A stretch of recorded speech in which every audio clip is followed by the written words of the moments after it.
السلام علیکم۔ مردے کیسے تصدیق کرتے ہیں کہ وہ مر چکے ہیں؟ شروع میں مردہ شخص کو یہ احساس نہیں ہوتا کہ وہ مر گیا ہے۔ وہ خود کو موت کا خواب دیکھتا ہوا محسوس کرتا ہے۔ وہ خود کو روتا، نہاتا، گرہ لگاتا اور قبر پر اترتا ہوا دیکھتا ہے۔ وہ ہمیشہ خواب دیکھنے کا تاثر رکھتا ہے۔ جب وہ زمین پر ڈھیر ہو جاتا ہے پھر وہ چیختا ہے، لیکن کوئی اس کی چیخ نہیں سنتا۔ جب ہر کوئی منتشر ہو جاتا ہے اور زمین کے اندر تنہا رہ جاتا ہے، اللہ اس کی روح کو بحال کرتا ہے۔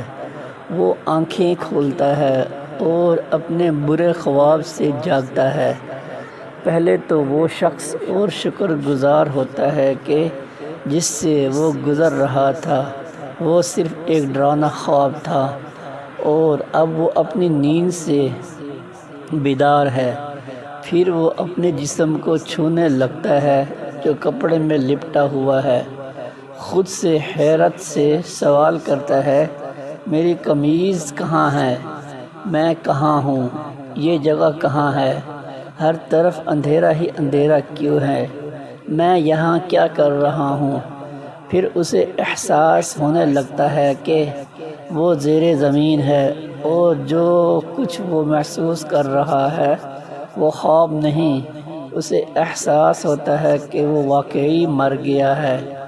وہ ہر ممکن حد تک زور سے چیختا پکارتا ہے۔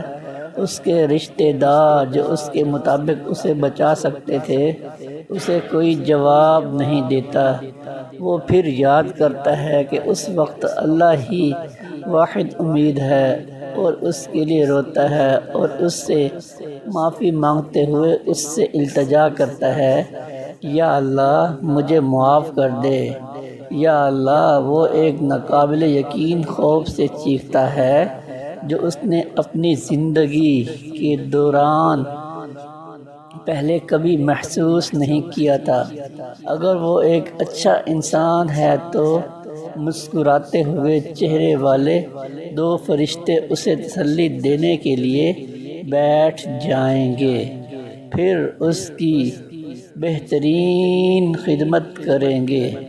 اگر وہ برا شخص ہے تو وہ دو فرشتے اس کے خوف کو بڑھا دیں گے اور اس کے بدصورتوں کا منہ کے مطابق اسے اذیت دیں گے۔